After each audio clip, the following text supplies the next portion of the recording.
stymie attempts of some protesters seeking to engage in violent activity. We really appreciate their commitment to nonviolence. So we are standing by for support with the National Guard. We have them mobilized. I have Florida Highway Patrol teams that have been assisting local communities. We obviously have more support there, but I would just encourage everyone to continue to be peaceful. That's really the name of the game. I also announced that at the request of the Secretary of Defense, I've authorized 500 National Guardsmen to deploy to the National Capital Region. Most of them will be arriving in the region today. The federal government's helped out Florida in a number of different ways since I've been governor and obviously before. And so when they had a request, I felt it was important to step up and to help out with that. Today, we're talking about our plan for Florida's recovery. It was more than a month ago, about 5 weeks ago, where I announced the safe, smart, step-by-step plan for Florida's recovery. And from the very beginning of March, our plan has been really 5 main points: protecting the vulnerable, increase testing, promote social distancing, which you don't hear about as much anymore over the last week, support hospitals and protect healthcare workers, and prevent introduction from outside of the state.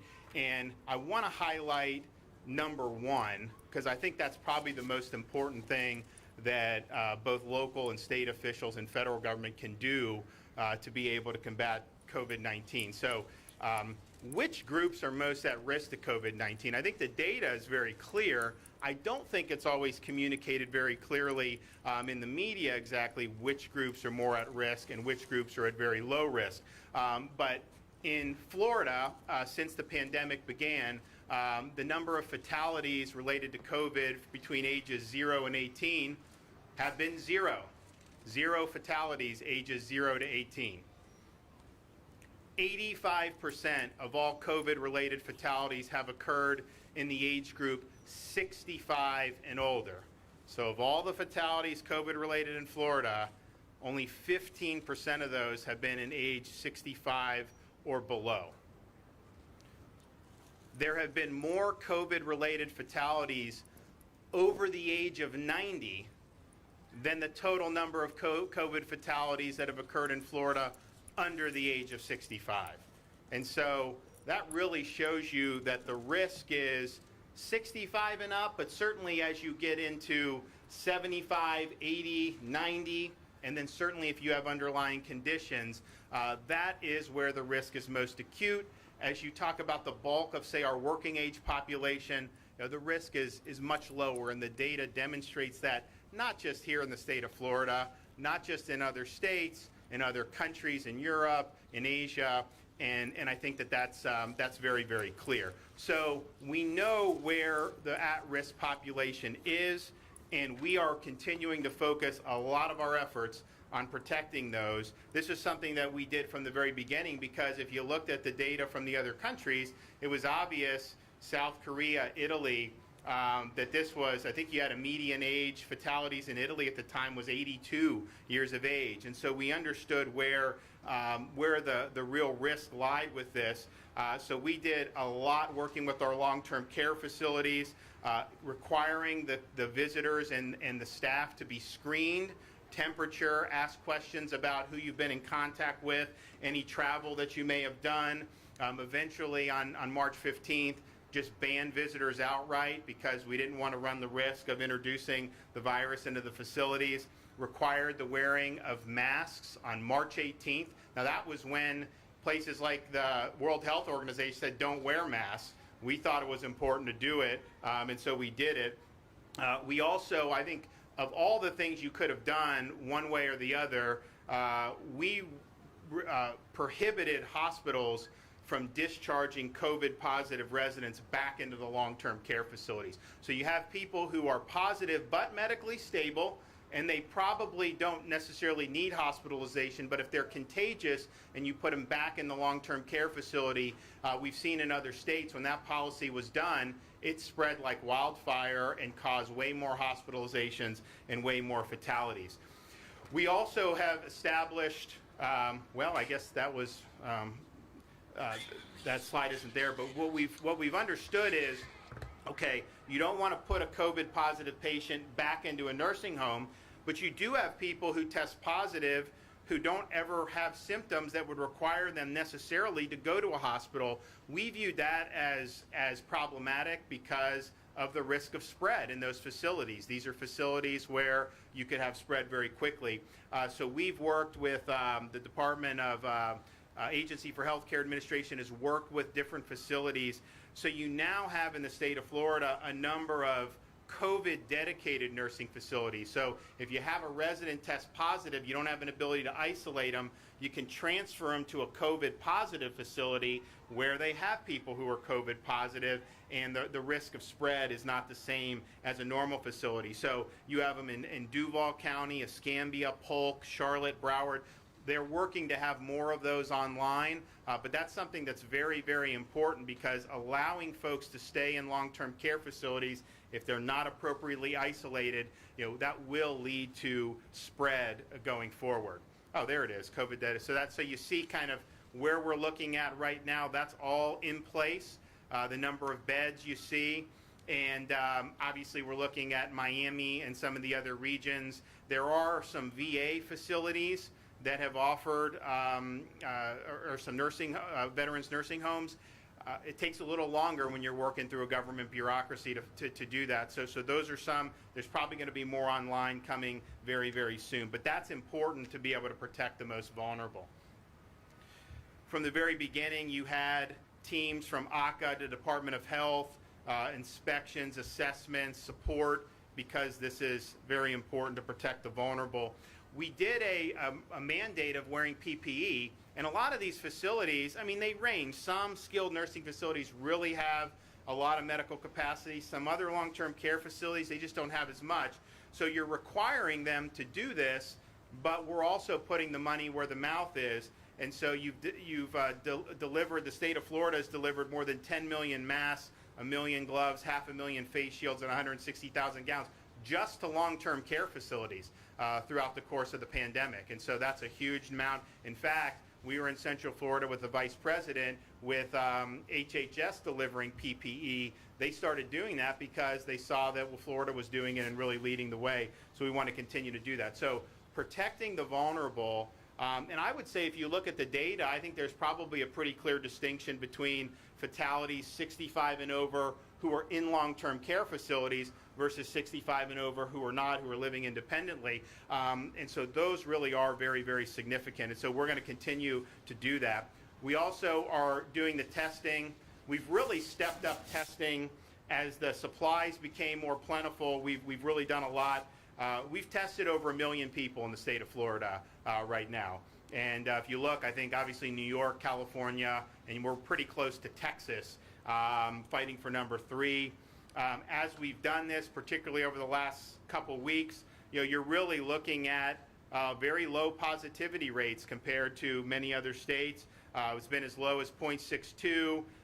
Very rarely even hits 5%. It has done that. And so you have well over 90% of the tests on any given day in the state of Florida are coming back negative. And that's a good thing. In fact, if you look, the Surgeon General was telling me this morning, if you take states that have 5 million or more people and you look at the positivity rate, we think Missouri is lower than Florida, but we don't think any other state would be lower in terms of the positivity rate. So we certainly have one of the lowest for any state with any significant population, and that's a good thing. We've also done a lot of proactive testing in long-term care facilities, and so we've done over 106,000 tests of residents and staff, over 1,400 facilities where you have Florida National Guard and Department of Health teams showing up on site, doing the test. Obviously, we send it to a lab and get the results. We also have this mobile lab where you can go in and get 45-minute results. So that goes to different parts of the state. And again, the focus on that's been on long-term care facilities. We did use it for the president when he came. The Secret Service asked to test. So we had it in Cape Canaveral for the launch, and anyone that was going to be around the president did get tested. But generally, that's been for long-term care facilities as well. one of the other things we've done, so those are not by and large facilities. We're going in proactively. Some of them don't even necessarily have anyone with symptoms, but we're going in and identifying. And what you've seen in Florida, we've got over 4,000 long-term care facilities. You've had about 85% have not had a single documented case. And of the ones that have had cases, many of them have had 1 to 3 cases. Now, obviously, when you get in a situation, we've had some where you've seen outbreaks.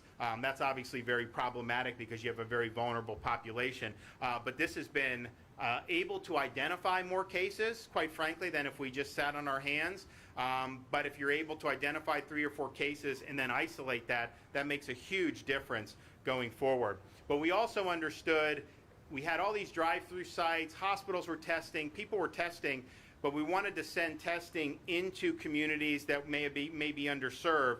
So we've now done 17 walk-up test sites throughout the state of Florida. So you see them in places, like Collier County and Immokalee. You see places in South Florida. This has really expanded testing to places where you probably weren't having a lot of people tested 2 months ago. And so we believe, having done almost 50,000 tests now in those, that's been something that's been very good for a lot of those communities. And then, of course, our drive-through sites, over 200,000 tests to date, 15 state-supported sites. I've said it repeatedly. It's true. We could do twice as many tests at our drive-through sites as we're currently doing. And that's just purely based off demand. And so people do want to get tested. You have these different sites. You feel free to go. Now, there were, when we had some of the demonstrations, some of those in some of the areas, were closed, but I think most of them were open yesterday, and we want to obviously continue having that as being something that's available for people. We're also doing antibody testing, and this is first responders and healthcare professionals can go through these various drive-through sites, get the antibody test. We're testing, depending on the area, I think Orlando's been about 3.5%. Miami's been more, but those are important things to know. Then we're also working with locals to do serology studies so that you can get a representative sample. The bad thing about the drive-through is these are people that are probably more likely to have contracted this. It's important to see what's the actual prevalence in a representative sample. Miami-Dade did that with the University of Miami. We've seen other studies, Stanford, some other places have done it. So that'll be good for the state of Florida to be able to have access to those antibody results. And then on Friday, we announced a partnership with Publix and Home Depot, where people, when they're shopping, if they want to just go in the parking lot, there'll actually be sites set up. So here's what Publix has set up so far. Home Depot, we are at Boca Raton. They're going to add some more sites going forward, but this is a convenient way. If you can't necessarily make it out to some of the drive-through sites, but you're running an errand, you want to go get swabbed, you can go do that at our store testing sites. So protecting the vulnerable and increasing testing has been a huge focus, and we think it's been very effective. Now, the most significant thing I think to look at when you're looking at something like the coronavirus is, okay, if I or someone that's 20 gets the virus, that's going to have different clinical consequences than if somebody who's got serious underlying conditions and is 85 gets the coronavirus. And so not every case has the same clinical significance. And if you remember March and the beginning of April, most of the people testing were people who were 65 and up, people that had symptoms. And what's happened since then is you've had way more testing being done, but the criteria has been expanded so that you don't even have to have symptoms. And so are you identifying people with clinical consequences or not? Now, obviously, if you're just a normal person that has very mild symptoms, you're not going to go to the hospital. You still need to isolate. You don't want to infect other people. But we really look at the clinical consequences. So if you look at the peak for Florida for COVID ICU hospitalization statewide was April 12th. We had 838 COVID positive patients in the ICU in the state of Florida. The figures we had from June 2nd, I can look today, probably something similar, 417. So that's a 50% reduction in ICU hospitalizations from the second week of April to the beginning of June. And so that's a trend that you obviously like to see. Same thing with the ventilators. If you look at, we topped out at 594 on the ventilators at the 12th of April, coinciding with the peak of the ICU. Now, beginning of June, down to 207. I think we may even be below 200 now based on the yesterday, but we'll have to look at that. So, but that's a 65% reduction in ventilator use. Remember, there were people saying a couple months ago that there would not be enough ventilators for people. In the state of Florida, we've got at least 6,000 ventilators that have been idle for pretty much the whole time during this. So those are really good trends to be looking at. And obviously, when you see a reduction like that, we started with phase one about a month ago, but we only did the 64 counties, excluding the 3 large Southeast Florida counties. And the reason why we did that was those Southeast Florida counties represented, I think at that time, about 60% of all the cases, hospitalizations, and fatalities. They still represent the bulk of those.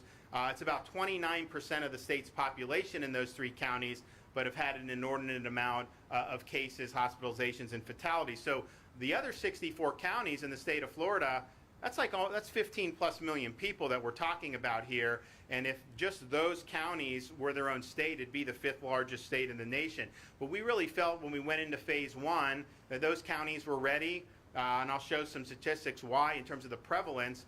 And so we did that without the 3 Southeast Florida counties. And so today, as we take another step, we're applying this to the 64 counties, and obviously going to work with the 3 Southeast Florida counties as we go forward.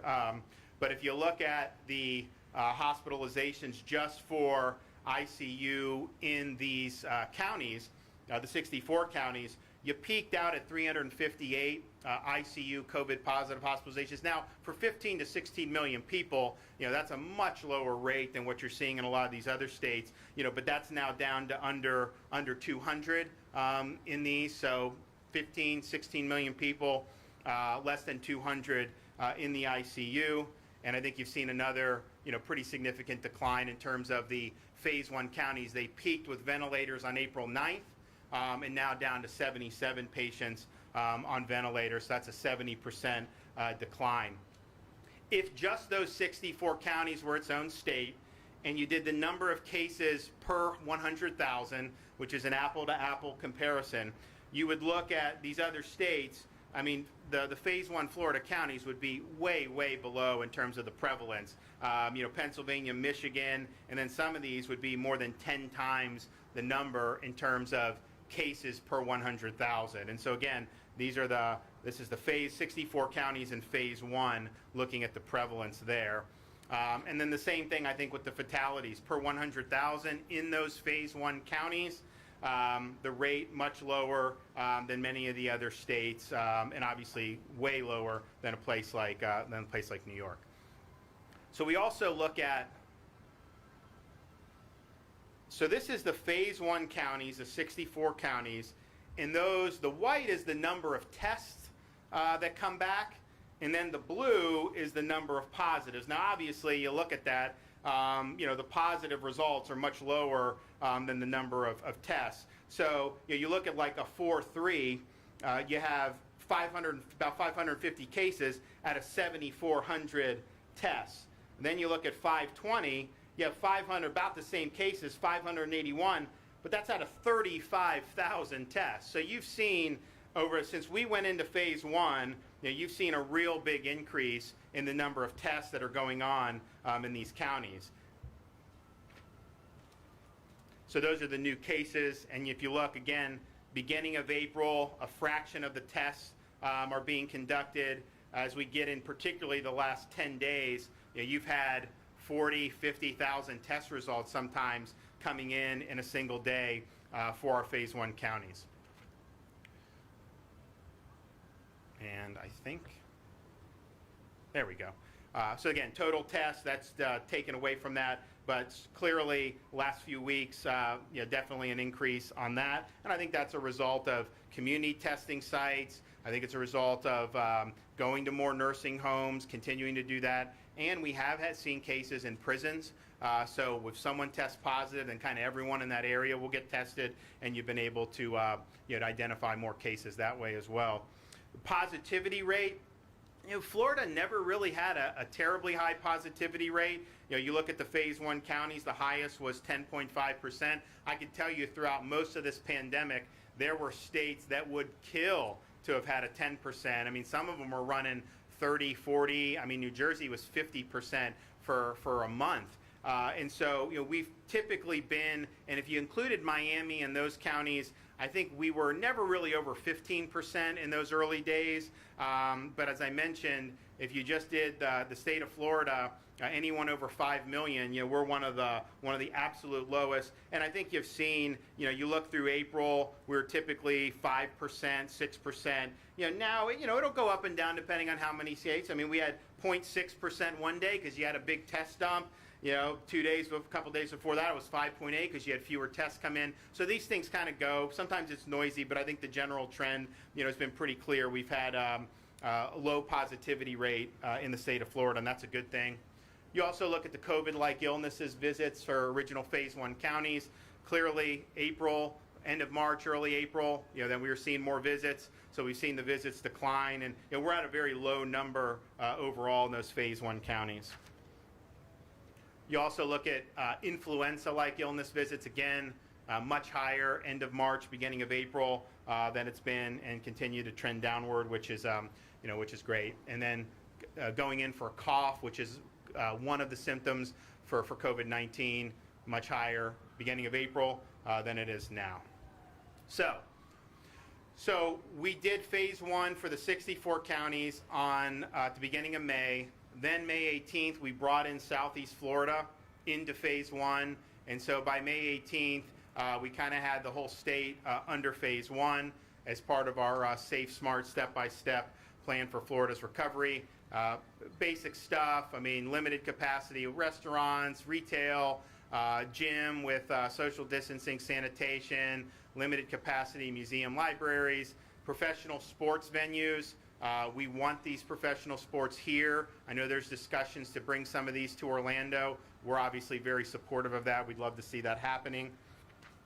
Amusement parks were here right now. We wanted them to work with their local governments, submit plans, and Universal did a great job, had a great plan. And I think, as you've seen, they're taking safety very seriously to keep their guests safe. As we got into phase 1, I got a request actually from the Orange County mayor here about doing some of the barber and hair. So we had different protocols in place. We did that. Obviously, elective surgeries for hospitals, very, very important. And then one thing we did do is we put the onus on long-term care facilities. If you have, on hospitals, we didn't let them discharge COVID-positive patients through the whole time back. But even if you have a long-term care resident who's in for something else, before you discharge them back, test them for COVID, because if they're not symptomatic and they go back, that could be very problematic. And so we think requiring hospitals to do that, even for people that don't have COVID symptoms, is a way to promote safety. And then, as I mentioned, we required for phase 1 long-term care facilities to affirmatively transfer a resident if they can't appropriately isolate them. So those COVID-only nursing homes have received some. Obviously, some have gone to the hospital. These are people that are medically stable and probably don't require hospitalization, but if you can't isolate, you do run the risk of a larger outbreak. We obviously let the counties request vacation rentals. Youth activities I added as we went on, but I think the evidence on that has been very positive to have kids out and about doing stuff. So that's kind of where we were on that. If you look what the White House put out for phase 2, not very different from what we're already doing. If you looked at the senior care facilities, we're obviously going to continue restricting that. Large venues were authorized under phase 1, like movie theaters, and we didn't do the movie theaters in phase 1, but we did do obviously some of the modified dining. We never restricted church religious services in the state of Florida. It's constitutionally protected. They've worked to take whatever precautions, and I think that collaborative way was a better way to do it than to just say you're going to shut down. Elective surgeries are ongoing. Gyms are ongoing. That has been with phase 1. So really one of the big differences is the bars. So in our phase 2, we will be going with bars being able to operate consistent with this guidance, diminished standing room occupancy. So basically outdoor seating with social distance, a certain amount indoors, but you're seated to get served. I mean, people go, enjoy, have a drink, it's fine. We want to kind of not have huge crowds piling in. And so phase 2 will be our 64 counties. Miami, Broward, and Palm Beach may seek approval, have a plan, submit it through the mayor or the county administrator. And, I would say, there have been some good things going on in those counties. They were hit a little bit more severely than other parts of Florida. But if you look at Broward, for example, I think their peak hospitalization was probably the second week of April for COVID patients. I think they were about 450 COVID patients. Broward now has under 200 people hospitalized, just general hospitalizations, not even ICU. For COVID, and so they've had some good trends in places like Broward, but they're on a little bit different schedule. We've worked with them collaboratively. We're going to continue to do that as we go forward. So the changes will be restaurants have been able to do the social distance seating. They can seat people on a bar now if they want to with the appropriate measures, and then bars and pubs may operate at 50% capacity inside, full capacity outside, and it's going to be seated service, which is what I think Ohio did that, and I think that makes a lot of sense, as we kind of just inch into phase 2 to do it in a way that's very very measured. Obviously we've had retail operating. The main thing is social distancing, sanitation protocols. We had a lot of retail operating throughout this whole thing, Home Depot, all these places, so not a huge change there. Gyms, social distancing, sanitation, those have been open now for several weeks. So we obviously want people to be in shape. We think that that's good for general health. Entertainment, so things like movie theaters and bowling alleys, they have a 50% capacity, appropriate social distancing and sanitation protocols. Those had not been operating up to this point. They now have a pathway to do that. And I think if you do the distancing and sanitation like some other states have done, I think it's probably going to be something that will work out for them. Parimutuel facilities. So I think many people know Seminole Tribe of Florida, they opened their Tampa facility. Now, of course, they have the ability to they don't fall under our jurisdiction. They had a lot of different things in terms of safety. Seems to have worked well. We obviously want to give our parimutuels in Florida the ability to present a safety plan as a way to move forward. Now, this has to have an endorsement from the local official. So you see this, and this will be South Florida would be interested in this, some other parts of the state that have these facilities. And so it'll be similar to what the theme parks did. We just want to make sure that there's a plan and that people are adhering to the necessary safety protocols. And then the remaining personal service businesses that were not operating, Department of Health has guidance. So if you stick to the Department of Health guidance, you could do it. But again, we looked at some other states. Colorado, Georgia had this now for I think over a month. Seems to have worked out well if they follow the appropriate health guidance. General guidance, and I think this is really, really important. To continue to stress for people 65 or older, and sometimes with underlying medical conditions, strongly encouraged to avoid crowds and to take measures to limit the risk of exposure to COVID-19. What we see on this is if you give me 1,000 infections with people under 30, the clinical consequences of that is likely to be much less severe than if we had 100 infections age 75 and above. And so it's really, really important to continue to avoid crowds and to continue to limit the risk of exposure. And I would say even people who aren't in those groups, be careful when you're interacting with folks who may be in those vulnerable groups, because that's where you're really going to see the significant health consequences of the virus. We also think that, and we've been doing this by sending tests not just having National Guard show, but even sending self-swabs to some of the long-term care facilities. But if you're working at one of those long-term care facilities, you really need to be tested on a routine basis. And sometimes the National Guard will come and do it. There's drive-through sites, walk-up sites. Obviously, hospitals are helping us out with this, but really, really important, because if a staff member is positive, that's how it's going to get into these facilities and infect the residents. And so we really want to do that.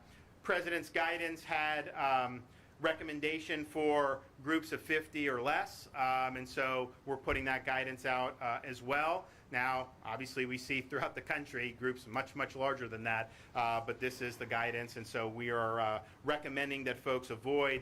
If you're going above that, you have an event like a funeral or a wedding, I mean, do some of the things that Universal's doing, temperature checks, ask people who they've been in contact with. Those have been effective at creating safe environments, and so I would encourage people to do that.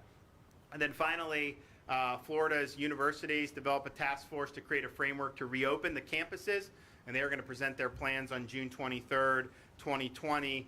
I think having our universities operating again is very, very important, and so we want to stress that we have confidence in their ability to come up with good plans and to be able to move forward. So, I think that we're really fortunate in the state of Florida, particularly these 64 counties. It's not like there haven't been challenges. I mean, there obviously, are challenges, but I think generally speaking, have weathered this much better than anyone predicted. Now, the virus isn't gone. I think that we're testing a lot.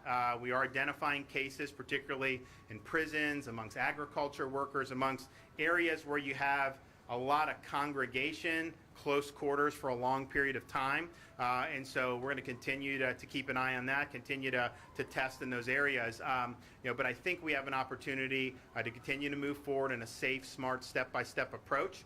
I think it'll give more people in Florida more opportunities, and I think it's the right way to go forward. So this is going to be signed today, and it will take effect this Friday.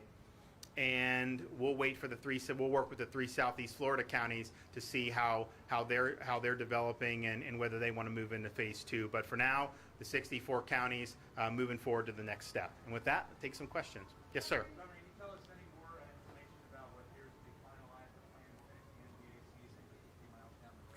I wish I could. Let's just say this, that I'm all in from the state's perspective. I don't think you could find a better place than Orlando to do this. I think it's very exciting. What I've told all the people I've talked to with a variety of leagues is, I mean, if you look, we helped Mickelson do the event with Tiger Woods, and it was great. They raised $20 million. This is 4 people playing golf, charity. They got 6 million TV viewers for this. So I think people are hungry for this, and I think the first sport back, if it is the NBA, I think that they're going to be able to bring more and more fans into the fold.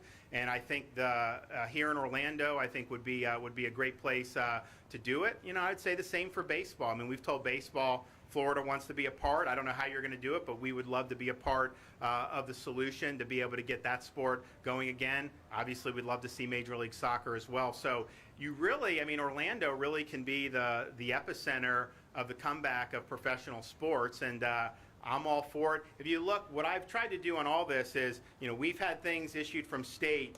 We always like to work with local folks. Miami's done it a little bit different than some other places. The one thing I did preempt was sports needs to know they can come here, and so that's a decision from the state. I know places like Orlando really want to have it too, but we really wanted to send that signal to know, we're going to roll out the red carpet and work with you, and I think it'd be really exciting. So hopefully there's an announcement very soon. I mean, I've read what you've read about getting people back into training camp relatively soon, starting to play sometime in late July, and I think that'd be really exciting.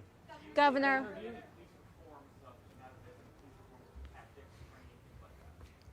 So it's a great question. So when I saw the video of that cop murdering George Floyd, I was just absolutely appalled by what I saw. But I immediately asked folks at FDLE and others, how in the hell could you get away with even doing that tactic? And sure enough, state of Florida, you do not put knee on a neck like that. That is not good training. I think we're gonna see whether this cop, I think he had a lot of complaints. He's maybe had a lot of problems, but why would you even go that route? And then obviously to do it for such a length of time, totally inappropriate. So I think you've got to look at one, swift accountability, not just for the officer that had the knee, but the other ones that didn't do anything. And then you have the DOJ with the civil rights case, and I think that's appropriate too when you have really egregious situations. And so, but I also think what happened in Minneapolis is that I know we've had a lot of work over the years at different police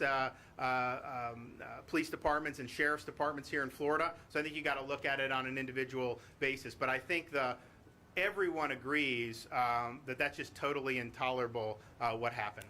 Governor, can we talk about? Looked over all of these plans with the theme parks reopening as well. Have you visited any of the theme parks, including Disney and SeaWorld and Universal? And when do you think we could see our tourism come back? Why was it important to include theme parks in phase one? Well, so I have now. This is the first time I've been to any park since they've reopened. Now, I think many of you know I have a newborn, a 2-year-old, and a 3-year-old. And you know, it's a little bit tough lift. I can tell you if they were 5, 7, and 8, we'd be here this weekend probably, because I think the kids would really love it. I'm happy that they're doing the water parks.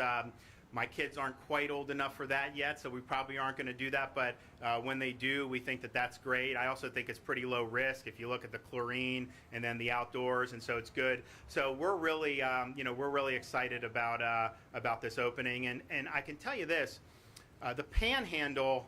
When we were doing all this, we started getting into April. They were like, we need our vacation rentals. And I'm like, it's like we just weren't ready for that. But then what I said is, okay, you can request that into May. So if your county asks me, you show what you're going to do to make sure that we're keeping safe. So they did it. They had good plans. And other areas have done it. Central Florida's done it as well.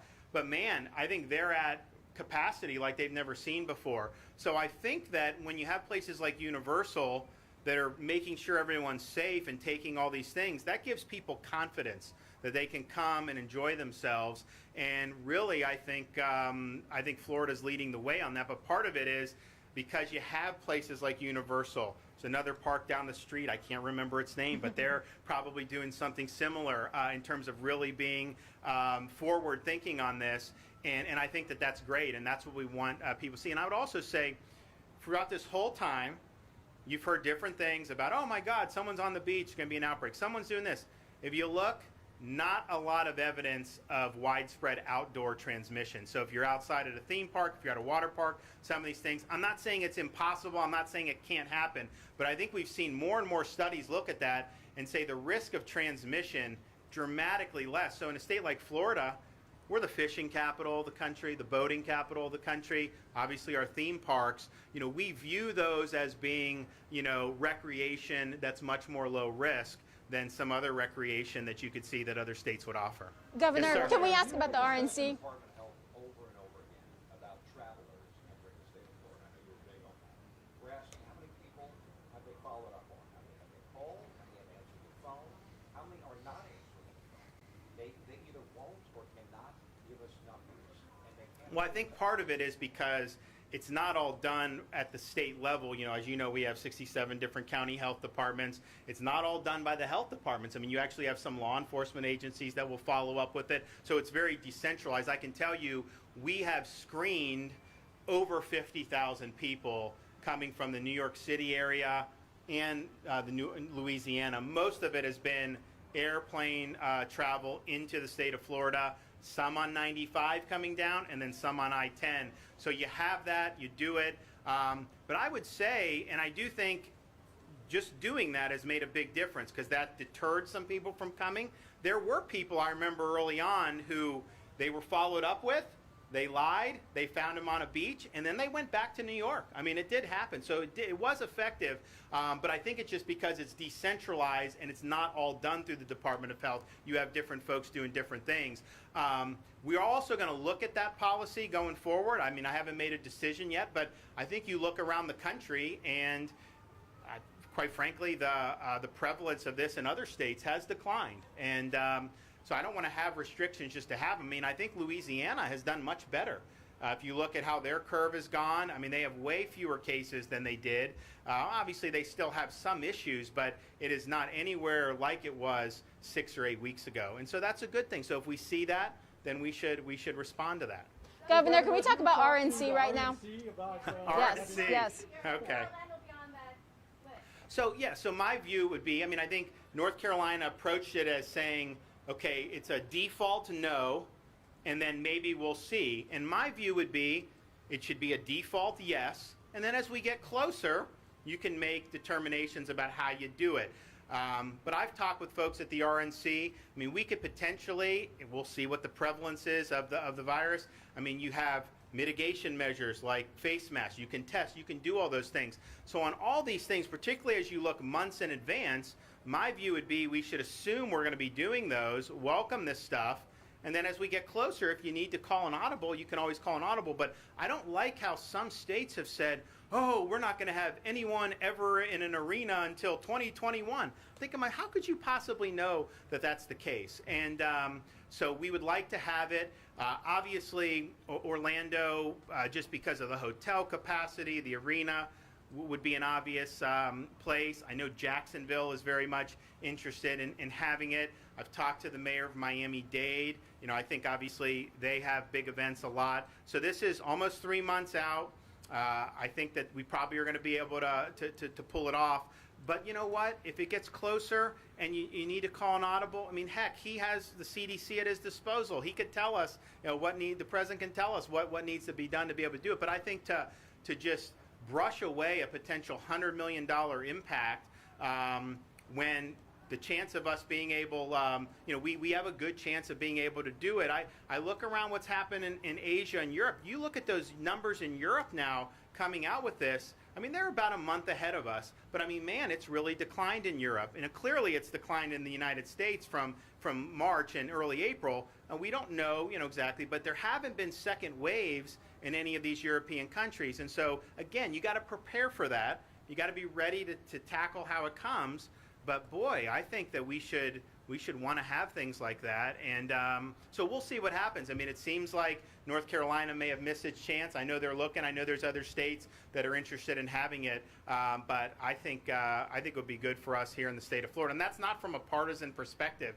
Because if Biden called me and said they wanted to do Dem here, I would support that, because I think the impact to the community, I think from an economic perspective, would be positive.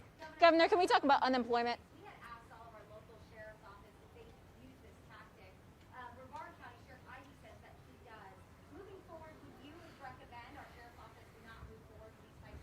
Oh, I think they should definitely look at that. I can tell you FDLE does not, they train against that. They're not trained to use that, and I think for good reason. And especially, I mean, yeah, I think what made this even more egregious, the guy was handcuffed. I mean, it's like, are you kidding me? And so, so really, really bad. I really would like to get the background on this cop. I heard he had like 16 or 17 complaints, and look, just because someone files a complaint, I mean, obviously people have the right to defend, doesn't necessarily mean it's valid, but when you see all those complaints, it'd be interesting to see how he's behaved over the course of his career, and was there a breakdown in that police department from not holding him accountable. What I think you see, you talk to law enforcement, sheriff, police chiefs, rank and file officers, deputies, when something like that happens, they're the ones that dislike it the most, because then they get viewed negatively. And so I think they want, if someone's doing that, swift accountability. Now, in this case, you did have a prosecution, and I think that's good. But could this have been handled 2 years ago with some of these instances, and maybe we have obviated this? That's where I think, you know, when you have position of authority like that, there's just a certain number of people who respect it, who aren't going to abuse it. Then there's others who may be inclined to do it, but if they know they're going to get held accountable, then they won't. That keeps them in check. Then you do have some of these people, they think they can get away with everything, and they think that they can abuse, they think the badge gives them the ability to treat people poorly. You got to identify those people, and you got to get them out. And when you do that, I think that the rule of law is better, and I think our citizens will be safer as a result. Governor, when we're talking Do about one more. Yes, we're ma'am. talking about unemployment. Are you happy with the status of the system now, 10 weeks in? You still have 250,000 unemployment claims still waiting to be processed, and another 500,000 that were denied. So we've had now, so if you look at the April, the end of April unemployment report, it was about 1.06 million unemployed. We've paid about that many claims now, between 3.5, I think over $3.5 billion now. That is so much more than this state has ever paid, and this is just in a short week period. So, I'm glad that people are getting checks. Obviously, they're continuing to process, but I can tell you, and you probably don't hear about it because when people get the money, obviously they go about their life, which they should. But I mean, we have people submitting and getting paid within a 7 to 10 day window now, and I think that that's a good thing. Now, DEO has gone back with folks who were caught up in queues. Maybe needed to add something, maybe there needed to be wages or other things qualified, but to pay out over $3.5 billion, I can tell you, if you guys had any sense of this system, what it was looking like at the beginning of April, it was not looking good. I mean, it was a very, very problematic system. So we've worked really hard at it. It's important to people, to get thrown out of a job just on the drop of a hat because of this mitigation is not easy, particularly for people who are making lower incomes. They don't exactly have, stashes of money in the bank, and so it's important to get it out. So we're going to continue to work to do it, but to have over 1 million claims and over $3.5 billion, I think that's more than the last 4 or 5 years combined in the state of Florida. So we want to continue to do it. And hopefully you continue to do that. You also will have people, as they start going back to work, we actually have people calling the DEO saying, look, I'm back at work, I just got another check. But DEO's like, no, look, because you applied on this date, you're entitled to this much, so it's fine. So we've had people call back, say they want to give back some of the money, but they were entitled to it. And so we want to make sure that they're able to get it. So thanks. I look forward to coming back. Maybe I'll be back soon when we can announce something involving professional sports. So take care. Sports, Governor, high school sports, is that included?